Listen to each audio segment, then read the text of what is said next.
هكذا يعيش فهد المولد أيامه الأخيرة داخل المستشفى بعد نقله للرياض.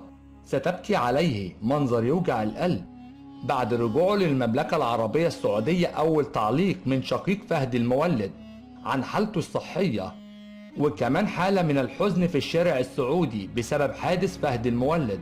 كشف سعود شقيق فهد المولد نجم نادي الشباب ومنتخب السعودية الأول لكرة القدم عن حالة اللاعب الصحية بعد نقله إلى المملكة العربية السعودية عائدا من مدينة دبي الإماراتية.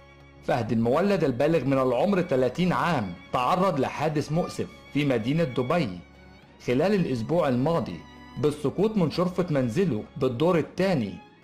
وكمان فتحت السلطات المختصة تحقيقا لمعرفة الأسباب وسط شبهات جنائية.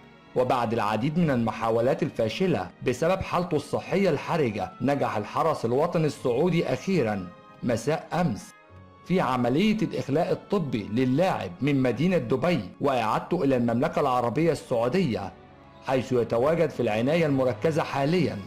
أعزائي المتابعين، إذا كنتم من محبين اللاعب فهد المولد ادعوا له بالشفاء العاجل وربنا يتم شفاءه على خير.